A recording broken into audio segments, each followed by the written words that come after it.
I just realized I've been muted this entire time. I am so sorry, guys. I just read out this whole question. Good morning. Welcome, Todd. I'm not sure if you guys heard me, but I did say, just in case my phone gets loud, I will make sure to mute it, just in case it does get loud. I just went through and read Tiffany's question as well. Sorry about that. Alrighty. Can everyone hear me now? Yes? No?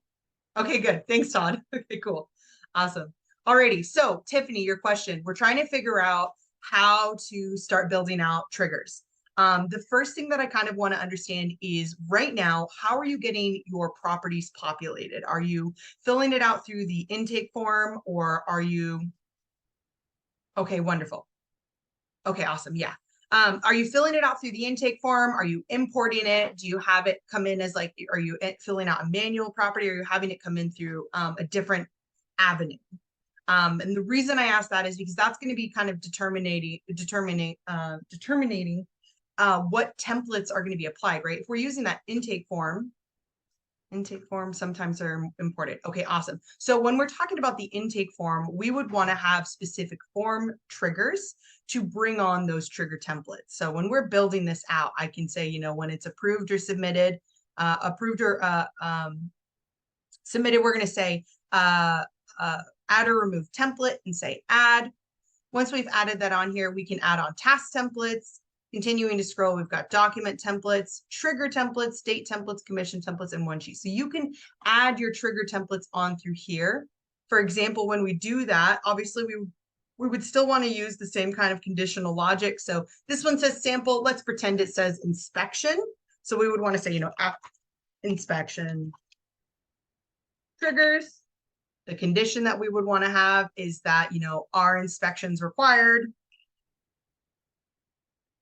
So will there be an inspection equal to yes? That would be our condition for this. And so you could build it out this way. If you're using for that intake form, you would have those triggers so that that trigger template gets applied when that property gets approved, right? This is how you would want to build that out. When we're talking about our trigger templates and we're talking about organizing them, I don't have very many examples in this account right now, but we want them to be very similar to how we have our tasks set up.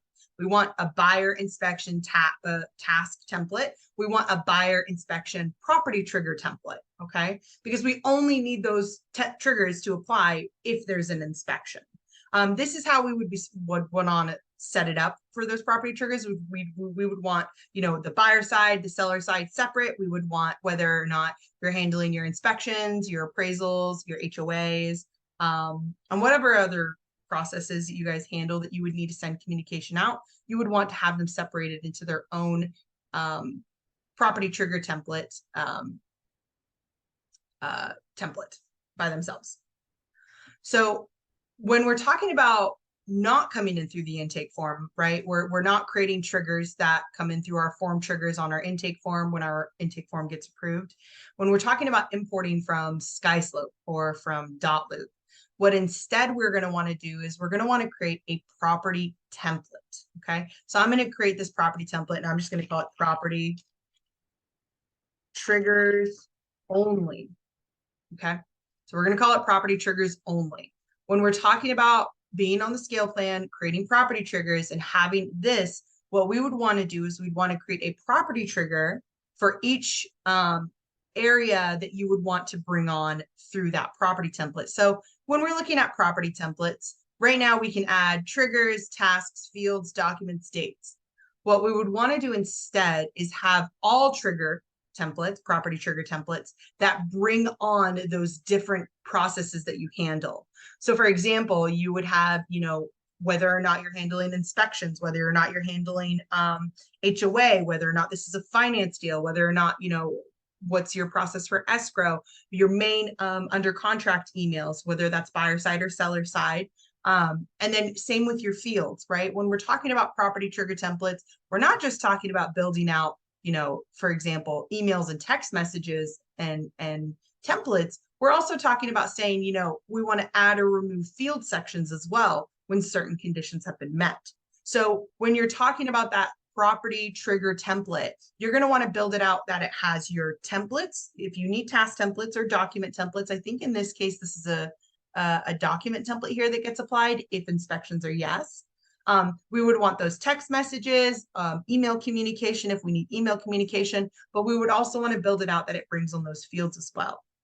That way, when you go, oh, I'm going to import from Dotloop, right? I'm going to go to Dotloop. I'm going to grab one of these. Let's go ahead and grab this West Reading Street. And I say, let me import this loop into open to close. When you get to property templates, right, you're going to fill out the details. You're going to say who this belongs to. It's going to go through here. You're filling out details, right? You're mapping. You either have an API field mapping template that you're using here, or you're mapping them manually. These fields come in, right? So think about these fields that are here, right? If you say, you know, on your property trigger templates, one of your conditions is inspection date needs to have a value, and we import that value, then we need to know, you know, that this has a value. When we import it into that inspection date field within open and close. We know that it's met the conditions, the inspection information is going to come on. But once we're done mapping this information, we import our contacts, we bring in our documents if there are any. When we get to property templates, you're going to select the property triggers only template, right? And that's going to bring on all those property triggers. And when you import that loop, it's going to populate that particular property, right?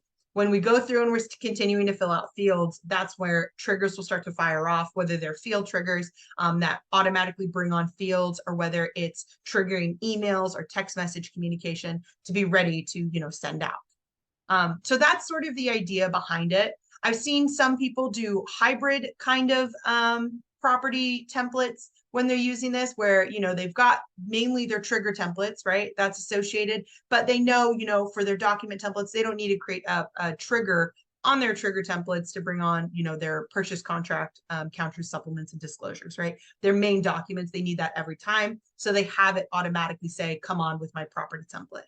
But typically what I would want you guys to do is to build out all of those triggers. What would you need to populate that transaction, right? Underneath your trigger templates, underneath those property field triggers right here, and then go onto that property template and apply all of those triggers here. And if it meets the conditions, it brings on the values. And if it doesn't meet the conditions, it doesn't bring on the values. Let me know if that makes sense. It'd be quite a bit to go through and build out, but that's what I would suggest. I'm going to go ahead and remove this because we don't want, I don't want any excessive stuff in there. Awesome. Awesome. Yeah. Great questions. I mean, the scale account is so cool, right? It's like a really, really awesome tool. What I want you guys to think of when you're kind of trying to decide, you know, I'm on the pro plan right now. I've been on it for a while. I'm looking for more automation. I want it that when I update fields, you know, the difference between the pro plan and the scale plan is going to be right now, if you're on the grow or the pro plan, you're checking off tasks, or you're updating fields, then checking off tasks, you're uploading documents, you know, then you're reviewing the emails up here after you've checked off the tasks and you're sending them out. The main difference, the shift that happens when you go to triggers is that now you're focused mainly on making sure that your fields are updated, right? Making sure that you have statuses saying when, you know, lead-based paint status, has it been delivered? Has it been received? Has it been signed? Same thing with like our inspection details. We want to know, like, well, have we received a response? Were there any repairs? What status is that inspection on? Same thing with the appraisal. Have we completed the appraisal? Have we received the documentation for the appraisal? Whatever that looks like for you guys, once you have that really nailed down in your fields, right? And it's that when I update, you know, this appraisal conditions completed by seller, and I pop in a date here and I say update, when I update that field, instead of me having to go to my task template to check off a task to send out an email, instead, when I fill out that field, then an email is ready to go underneath my trigger view here. Okay, so that's the idea. If you guys are looking, okay, how do I make the switch over? That would be the idea of how to make that switch over, is by going, okay, well, I'm at the point where my data validation, right, putting these values is really top notch. You know, I feel really good about it. It's working well for me. I really want it that instead of me having to check off a task, that instead when I update the fields here, or when I upload a document, when I add a contact to this property, then I want to be able to send out the email communication. Some people still have hybrid accounts where they're using both, the property triggers here and they're using the tasks. Usually what I see is like the easiest way to convert over is by doing like the main things that you would take care of for that property, right? So like your intro emails, you're going to want to do your intro emails every single time. And it's always at the beginning of the process. So, when you approve that intake form and when you have your property populated, the first thing that you're going to do is you're going to head to your triggers. You're going to make sure, okay, cool. Well, I have all my contacts on there. I have all my values set up because of that. And it's equal to buyer or seller. I know that my intro emails are going to populate here, right? That's the easiest way. You know what you need to get those intro emails populated. So that's usually what you can start with. For the other tasks, it's really just a matter of what are the tasks, right? This one says verify buyer's response to your inspections have been received, right? This is just a task telling you what you need to do so that you can move forward. If you wanted to convert this into a trigger, well, we're not really reaching out to anyone on this, so we don't really necessarily have anything that comes on with it. But maybe we have it that, we know when this happens, when you need to check off this task, you need to make sure that a value has been updated in here, buyer's response to repairs, right? And when you update this and you say what the buyer response is to repairs, then the next part of the transaction populates, right? Depending on what we answer here will depend on what happens next. If I say, oh, well, they're going to accept it as is. Wonderful. We send out an email saying, thank you. This is the document that you need to keep for your records. Boom, we're done. If we say that they're asking for credits or they're asking for repairs, maybe we send out a different email. Hey, listing agent, this is what our buyer would prefer. These are the repairs that need to be completed before we can move forward, or this is the credit amount that they would be okay with settling on. And you could also say the buyer canceled, which means we're no longer, moving forward with that transaction. Maybe there are other emails to come up. So that's the idea behind using these different field statuses. So instead of you checking off that field, when you receive those responses, you update the fields. And then instead of, again, checking off that task, you're going to your triggers and you're saying, okay, what happens next, right? Cool. All right, next one. What about new ones where milestones are updated? We want triggers to apply. It's an option in there. So if you wanted something like that, like you've met a milestone, I'd have to know what kind of milestone you're talking about. So for example, if you're like saying like, well, the repairs as an example, right? We have that initial inspection. You have those property triggers for inspections come onto the property, right? Right when you submit that intake form, you say you're doing inspections, they come onto the property. After you're done getting to this point, when you're going to receive those responses, you would want those response triggers already built out and already applied on the property as well. So similar to how we have it right now, if I go to my triggers on my intake form, we go to my buyer side triggers, and I go to my form triggers here, and you're building that out right now. Think of it as like a swap, right? Right now I have a task template. I'm just going to get down to it. Here we go. I have a task template that's just for a buyer inspection right here, right? If I wanted it to be, all inclusive, well, yes, when there's an inspection, we need the inspection tasks to come on. To have this trigger built out even more, I want you guys to think of this as the property trigger templates versus task templates, but we would want those repair tasks as well. And I don't know if I have any. Looks like I have that on the seller side. So let me go to my seller's intake form really quickly because I didn't think I had any on my buyer side. Let me go to my form triggers, inspection. Here we go. Here's our inspection tasks, seller inspection tasks, seller inspection documents. So the way you would build out this trigger is that you would not only have the inspection tasks on there, or this, not inspection tasks, the inspection property triggers, but you would also have your inspection repair triggers as well, right? Because most likely you're going to need it as well. Now, the great thing about the main difference between, another difference, I should say, between the tasks and the triggers is that tasks, you're going to see all of them, right? You're going to see every single task that's in here. It's going to show up regardless whether you have repairs or not. But with the triggers, the only time those emails come up, the only time you need to worry about repairs is when you've indicated in your fields that you have to manage repairs. So my suggestion would be in that case. So let me see. So it says if the inspection period is resolved, now we need to be sure the appraisal approval is ordered. So this is where I see a lot of people still using their tasks. in tandem with those triggers where they have that timeline that they need to have. And sometimes tasks is an easier way to see that timeline to know what's the next step.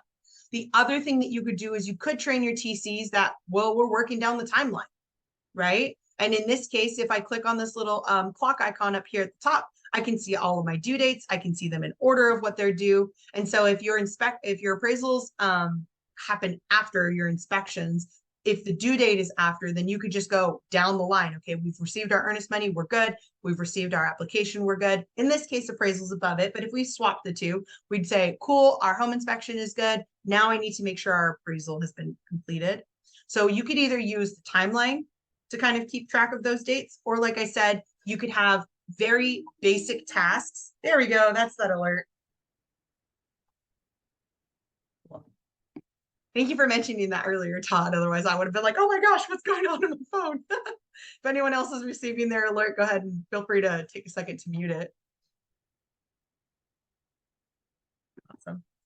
Okay, so that's sort of the idea is that when you guys are making this switch to triggers, the idea is that you're continually going through and you're filling out your fields, which is why I've said before that it's really important that you order your fields in what way makes the most sense to you, right?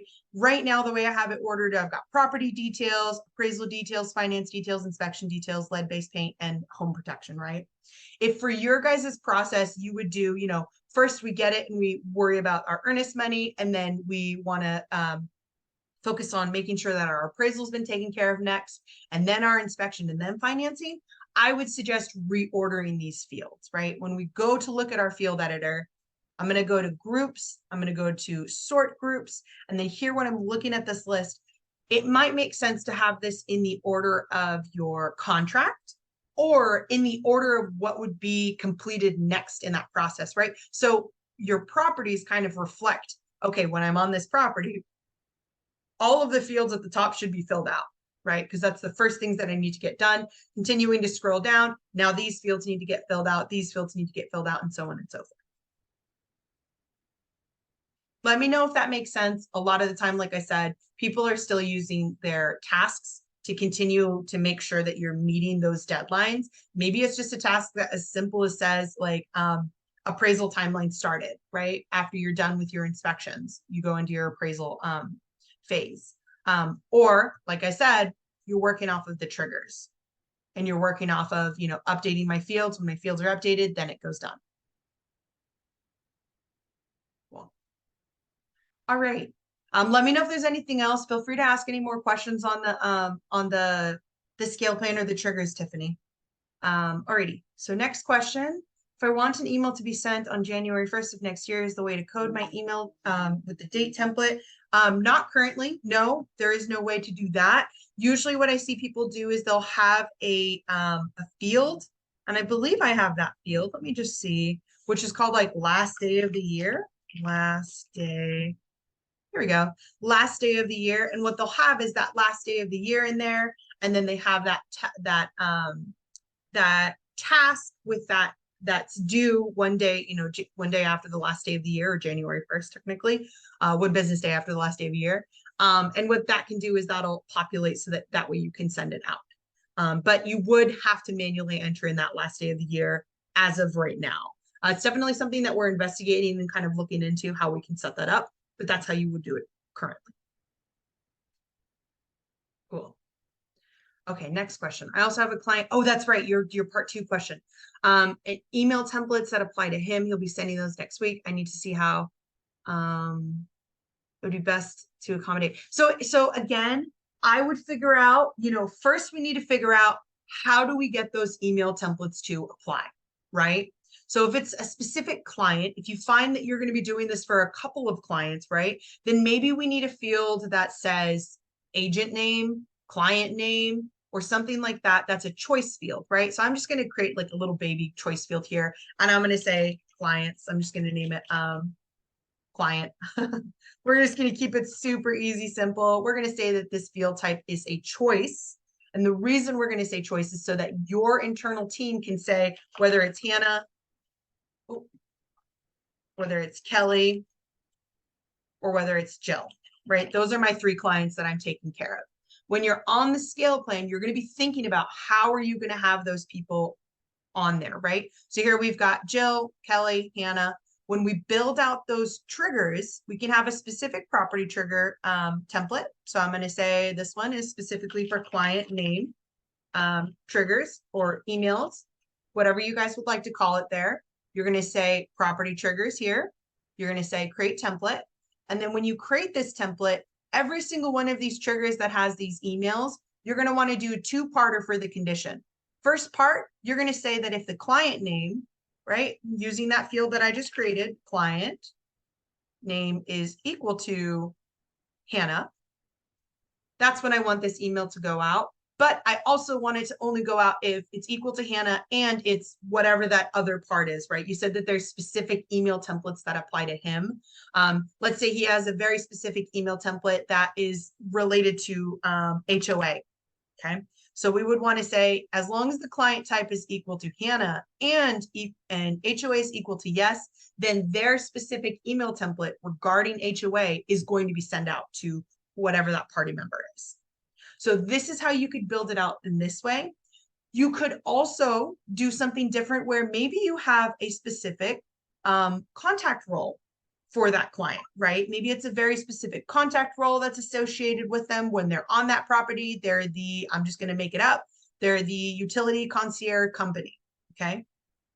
If we could also set it up that instead of, you know, having a field that you're selecting, this field here, and you're selecting this choice, instead on that template, we could say that as long as the contact role, and I'm going to open up this trigger again. So we could say, or as long as this contact role, again, I'm just choosing one of the ones that we already have, utility concierge company. Oops, sorry. Pull that on there. Exists on the property, then we want this email to go out. And so now the way that this one works is that it not only has to be, you know, if we wanted to use the client type, right? If we wanted to use like a agent drop down field, sometimes people use that. We could do that, but we would want what are we sending it about, right? We're sending it about, is there an HOA equal to yes? So this email is specifically about HOA. And then we could either have contact role that says which client you're referring to, or we could have that if that client type is equal to a specific client, for in this case, Hannah, then we want this email to trigger to be ready to send out. So that's kind of how you would want to set it up. And then this way, obviously, you'd create your email templates, right? I would usually suggest when you're creating those email templates, create a category for it. I have categories in mind. We've got implementation team, sales team, and support team. That way my team can come in here, create their email templates, do their tests, and have it that when they need to, they can go to their specific email template to review it. I would name one of them, you know, client's name templates if you'd like to. Let me know if, okay, awesome. Wonderful. Okay, cool. Cool. Sometimes I have to scroll to see if you guys say anything back on here. Here we go. Alrighty. So, okay, will I have access to trigger templates if I'm not paying for the scale plan, or will I only have access for what I'm paying for? You will only have access for what you're paying for. Unless you're on the trial, right? If you're on trial and you say that you're on the scale plan here, and you're still on trial, you're going to have access to all of it. It's when you subscribe, whatever plan is selected is going to be the plan that you're going to have access to. So if you're on the pro plan, I'm just going to change this to pro plan, you're only going to have access to the options underneath the pro plan, which is really just making that, you know, we have unlimited intake forms, we have unlimited smart blocks, we've got that DocuSign integration, and we have the option to work with webhooks as well, right? So that would be what's on kind of the main differences between the pro plan and the grow plan. Those are the main differences. And then that scale plan is all of those plus having those property triggers. Typically when people, you know, depending on where you're at with your system, I usually see people switching over to the scale plan when, like I said, they really feel confident in their data validation, right? It's all about making sure your fields are being filled out. As long as you have those fields filled out, then you can kind of move from there and you're kind of on the right track for that. Oh, awesome, Todd. Oh, wonderful. Yeah, I mean, definitely continue to join these. If you want to have any of your new clients join the group onboarding calls, those ones might be good too. We're about to get into our using open to close next week on the 10th. So if you're working with them on the 16th, but you want to get them in there just so they can see what it looks like on the front end, this might be a good call to have anyone. Same thing with all of you guys. This is a great call just to join to learn, like, okay, how would I, like, what are some of the use cases for using open to close on the front end? And this can get their brain buzzing, right? They can kind of see like, okay, cool. What do I want to do with my account? Especially for anyone who's, assisting with builds and stuff like that. This is a great call to have your clients join so they can have a really strong idea of what open to close is about, what goes into it. And then they can start asking, questions of us, of like, hey, how do I do this? Or how does this work? And then they can have more ideas with it. Awesome. Alrighty. Tell us more about webhooks. I don't actually know what they are and how they serve us. Yes. So webhooks work primarily with people who want to pull data out of open to close or push data into open to close. So if you guys are working with teams like Bar Agency or Daniel Poston or Osiris, one of those integration teams that we paired with, they will most likely use webhooks if you need to pull the information out of open to close and we don't have an integration for it. Okay. So here, when I'm gonna head down to my gear icon, apps and API, webhooks. When I click on webhooks, what this is doing here is I have a couple different kinds. Oh yeah, yeah. I like, actually, Kelly, would you mind grabbing that video in the help section of webhooks? Because Tiffany, you'd probably really enjoy this one. Anyone, actually, any of you guys would enjoy this one. So we can here, hold on. Let me update some of the settings that I have so that Kelly can send you guys. There we go. So that Kelly can post it in the chat. But yeah, no, it's a really, really great video that kind of goes over it. Just seeing what it looks like in my system right now. I have it right now that we're going to take this field, okay, the specific field. When this action happens, when this is created, what it's going to do is it's going to run into Zapier and it's going to push that information into something else. So for example, this one right here, this creates the property in Google Sheets. Okay. And then the next thing it does is that this Zapier hook is the thing that takes it and actually creates the property in webhook in Google Sheets. I have a couple other ones, like we worked a little bit with Airtables in here, trying to play around with that and see how it looks to pull information from there. I've seen people do custom builds where they have it pull into different reporting softwares. Like if you guys are using Sisu and you need to pull the data out of open to close, you could use webhooks to do that. Typically when people are using webhooks, usually it's because they're working with like one of our integration teams. So typically that's what I usually see is like, they're working with one of our integration teams, like I mentioned, Bar Agency, Osiris, or they're working with the Daniel Poston team, or even just reaching out to us directly to get some advice. We can help to an extent, obviously we don't have all the answers for all of this, but we can kind of help you guys figure out what we want to do with this and where you want to pull that information out of and put it into. The other thing that it kind of works in tandem with, I learned recently, is that we can kind of also have it work with our API. So here you can see you can create any kind of API. We have very friendly API, thankfully.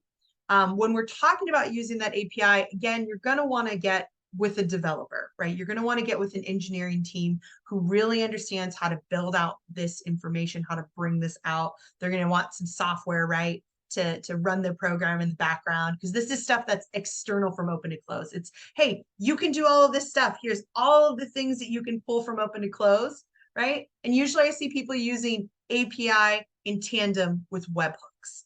And it's just because they really work well together. You can use webhooks solo to bring data out. You can use the API solo to bring data out. But having those two married together really makes just an easier system altogether. And thank you, Kelly, for posting that in the chat of the videos and the articles of that. I appreciate you. Just so that, you guys can definitely review that. If you guys have any more questions on those, definitely feel free to reach out to us in the chat. But yeah. So webhooks could use Zapier to sync data to Airtable. Yes. Not possibly, yes. That's kind of how we have it set up right now. So again, like I said, definitely review that article, review the, yeah, of course. I'm excited that you're excited about it. But yeah, definitely review the article, review the video. And then, like I said, I mean, we can always pair you guys with one of our integration specialists that you guys can talk to kind of figure out how are they doing it? What is the best way to go about it? So really quickly, I'll answer Tiffany's and then I'll get to you, Tammy. Very helpful. Thanks. What are some good ways we can create reports which brings values to our clients? Yeah, I mean, it just depends. It just depends on what you're gonna want to do with the data, right? Like I said, you could bring it into Airtable, you could bring it into Google Sheets, you could bring it into any CRM software if you need to. It just depends on what you want to do with it. And then from there, I mean, the possibilities are endless, right? A lot of the times what I see people doing when we're talking about, clients, typically I'm thinking buyer and seller. If it's for agents, you can obviously set that up for agents as well. But just in general, I mean, there's different accesses that you can give them to open to close, whether that's through the client portal or the agent portal. Agents, okay, cool. But this could be helpful if the agents have it where they need that information in a different software that we don't integrate with, right? Right now we integrate with Follow Up Boss. Here, I'll go to the API list here. We integrate with Follow Up Boss. We integrate with those different, document compliance systems. But if you need to bring it into something completely separate, like Airtable, Monday, Google Sheets, I believe that Command has on Zapier. I'd want to check what's on Zapier. Zapier, I don't know how people say this name, but I would definitely check what is available on Zapier. Let me see if it has the list of products. Who do you work with? By app? Can I search by that? I have not gone on Zapier's website in a long time. Let me see integrations. Here we go. So I definitely see, I would definitely double check in here. So like if you were trying to do it with Command or KW Command, I would see if that's an option here. Looks like it is. Cool. Go to that KW Command. What can it do? Right? Sometimes this is a two-step process. It's a process of pulling the information out of open to close, populating it into a Google spreadsheet, and then pushing that spreadsheet from pushing out of the spreadsheet into KW Command. That's what I mean by pushing it out. There's always this additional kind of build when it comes to this, which is why I suggest meeting with one of our integration specialists to kind of have that conversation more in depth.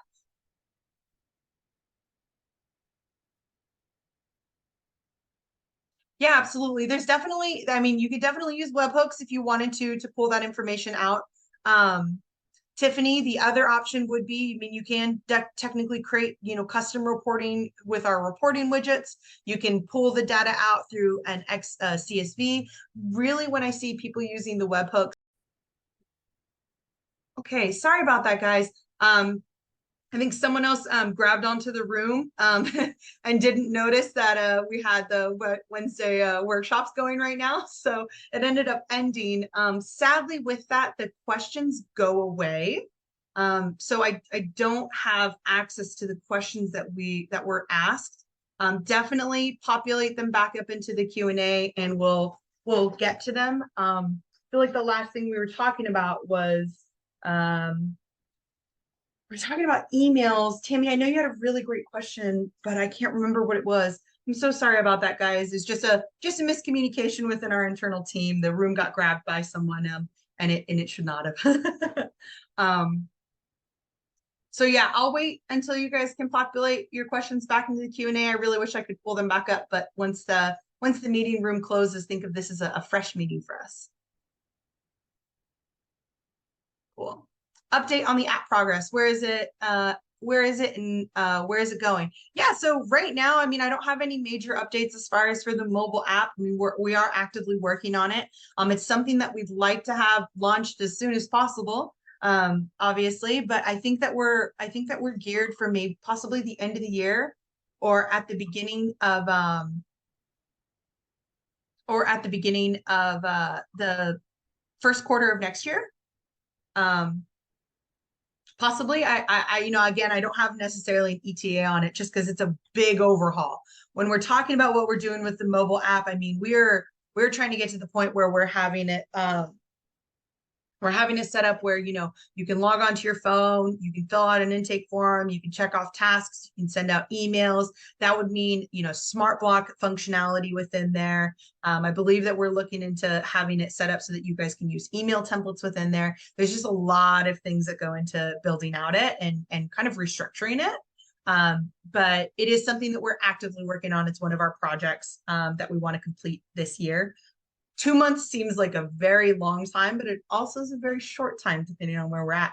I can definitely reach out to my team right now, though. I'll ping them in the group chat and see where we're at with our app.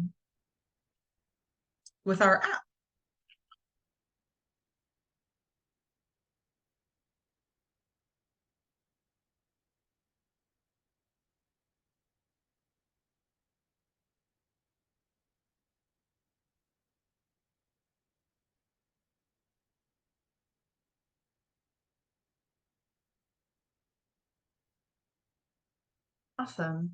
Alrighty.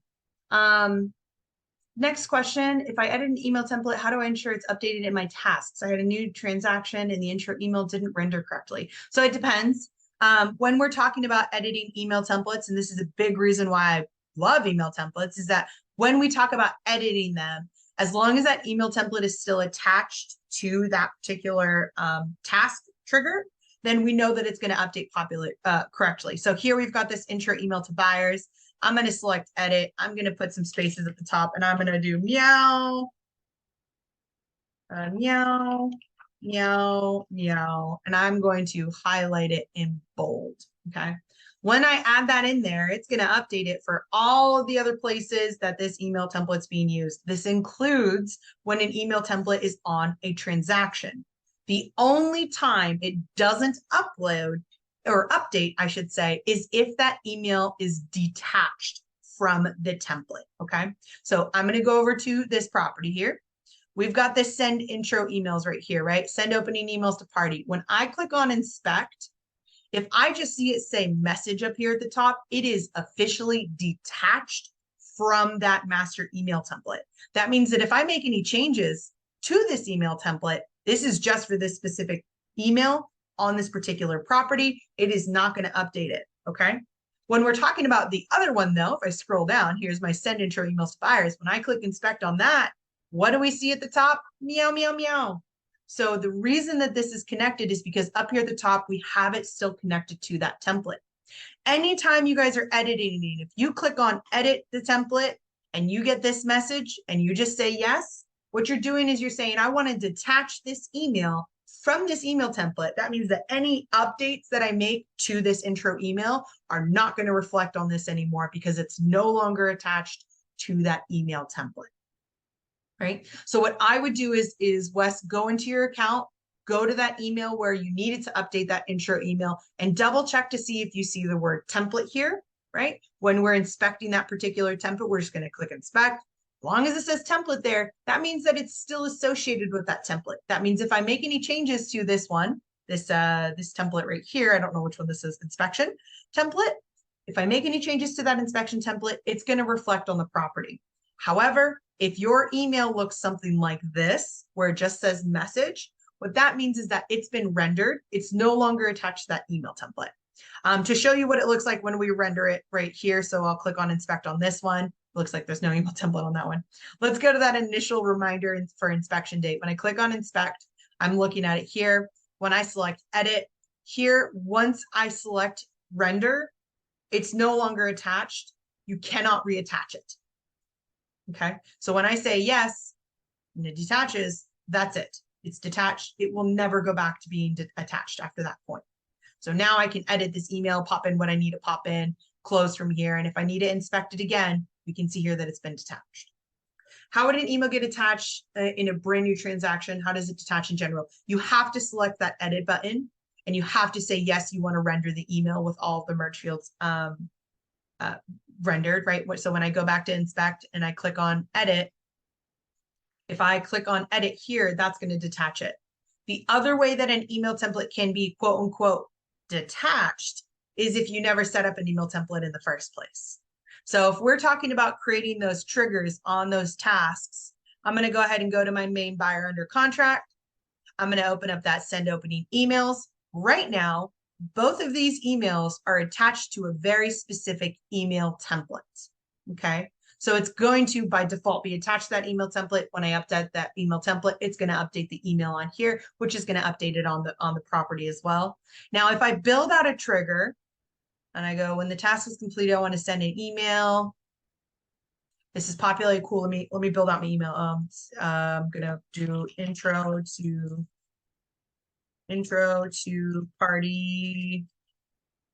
parties. And then I go blah, blah, blah, blah, blah, blah, blah, blah, blah, blah. Okay. And I go, cool, it's done. What I want you guys to take notice is that that is not an email template, right? We just typed in and we just created an email that's completely separate from our email templates on here. When I make an update here, it's only going to update for this particular instance. It's not associated with that email template. It doesn't have the ability to update on the property as well, right? So if I go and I apply this one to a transaction, it's not going to have an email template that I can go back to. I'm not going into my email templates and updating the email templates here. I'm going to that task, going to underneath it, clicking on that particular email template, editing this email right here, and I'm just editing the email that's here. It's not associated with that template. Okay, so that can be another way where it shows as it's quote unquote detached. It was never attached in the first place because there is no email template that it's associated with. So keep that in mind as you're going through. If you see that it says email subject, you know that it's not associated with an email template. You're going to need to grab that information and populate it into our email templates. Okay. Pre-built email template. I edited in the template editor, never edited it in the property or the task. So I will need to see a video then, Wes. At this point, I would need to see what it is in your account, where it is in your account.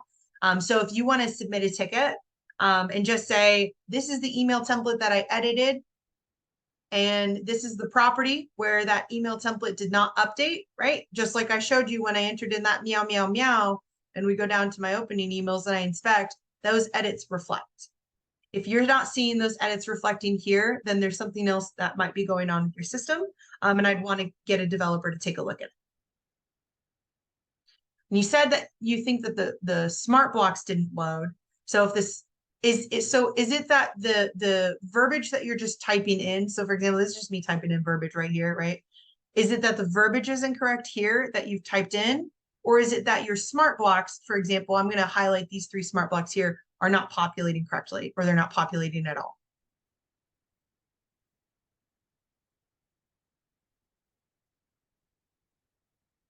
Okay, so if the smart blocks are not populating, it has nothing to do with either of those. You have to go to your smart blocks.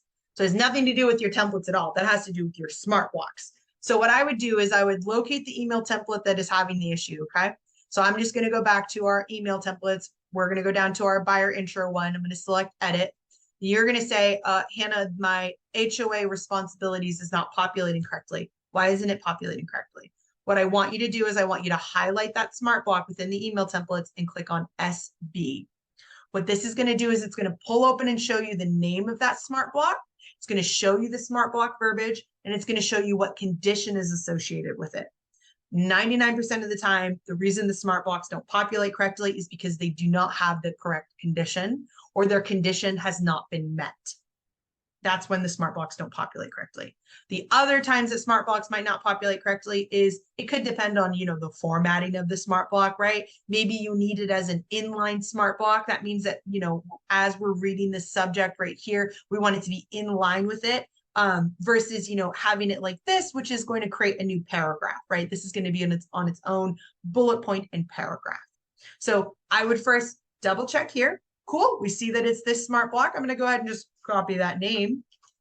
We can close out over here. Now that we know which smart block we're looking for, we're going to head down to that hammer icon and click on smart blocks. And the reason I do that is because I have a lot of smart blocks, right? So if I grab the name of it and I say I want to filter it, boom, now we're on that smart block. Once we're on that smart block, we can click open that smart block. We can edit the verbiage if we need to edit verbiage. I need to update this to received. And then I can go down to the very bottom and I can update that condition.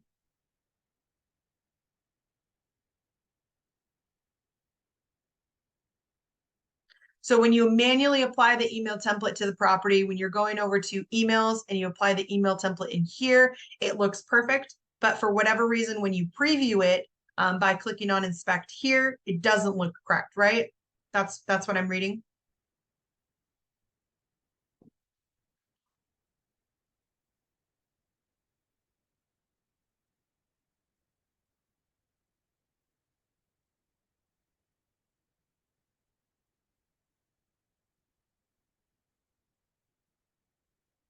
Okay. So what I would want to do again is I would want to see a video. I would want to see exactly what you're doing. We would want to do some testing to see what's going on with this. Why is it populating correctly there, but not populating correctly in the email template, when you click on inspect. So I would definitely submit that ticket, get it over to us so that we can take a peek at it. Alrighty. Question from Tammy. Do we still want to wait? Do we still have to wait to get new widgets for the home screen with critical dates? So Tammy, I don't know if that's a feature that's currently being worked on. That widget that you requested is currently being worked on. I don't know. I don't know if you have an active ticket with that. I haven't heard anything about any updates to the widgets or any widgets being updated. I know that we've talked about them and we've talked about what we'd like to see with them and what widgets we'd like to have updated.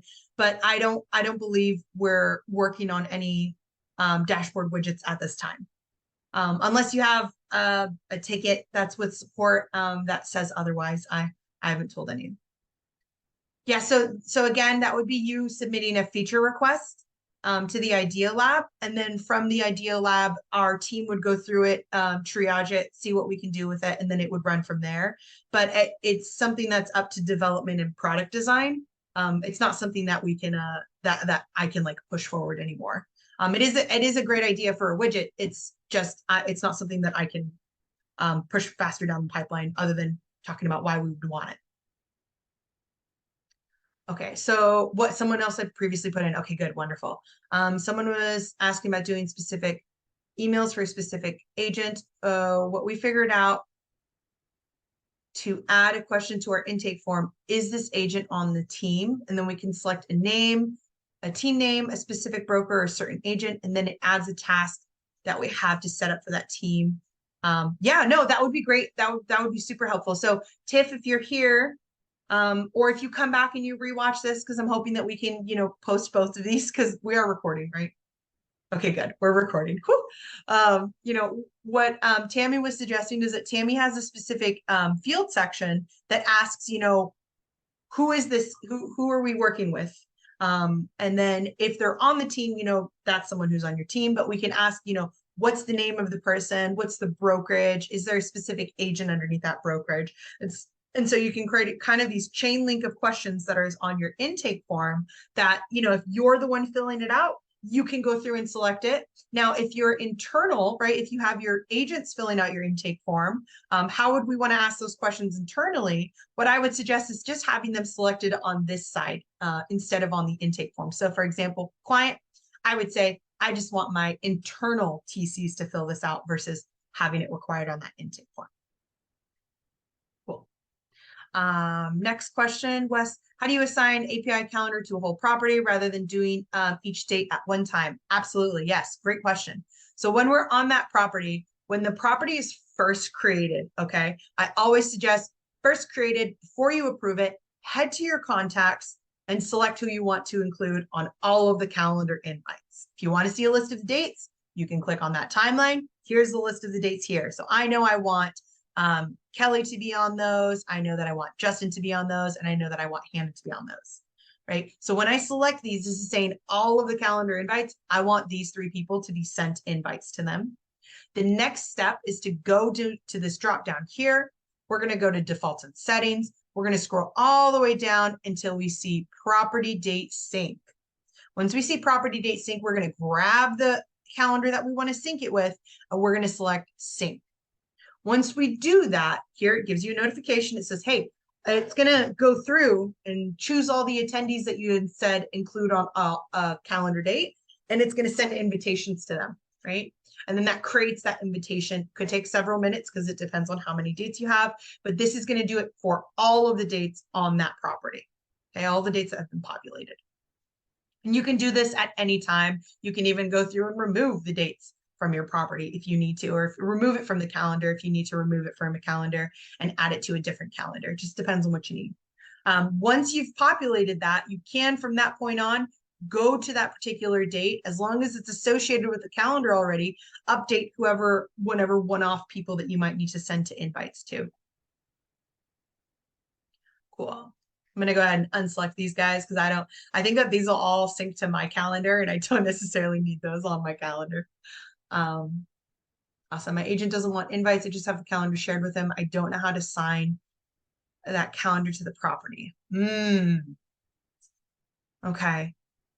So when we're talking about assigning the calendar to the property and you don't want to send it out, but they can go to the calendar if they want to, it's just a matter of going to this drop down defaults and settings and then selecting which API calendar you want to sync with. You might need to, I'm not sure actually, I'd have to do some testing to see if you need to have like a person invited on it. I believe that when you just select that, technically it would create the invite on that calendar. Now, as for the calendar, one thing with the calendar, Wes, that we want to make sure is that when we're looking at your open to close account, obviously you're going to have, your Google integration here. Just going to go to Google. Here's Google right here. When we're talking about that calendar, I'm going to head over to our calendar. When I click on manage calendars, it's going to take me to my calendars. These are all of the calendars that I have currently right now. I really only own the Hannah Hoxie one. That one is my calendar. All of these other calendars are calendars that have been shared with me through my organization. So I would first make sure that you have your calendar there. To get to that page, you're going to head down to your global settings. You're going to go into calendar, and then here you can see all the calendars that you currently have. And then you'll want to click add to add your open to close calendar. When you say add, what that's going to do is it's going to have that as the default calendar set up for those transactions, or for, I believe, for properties. But yeah.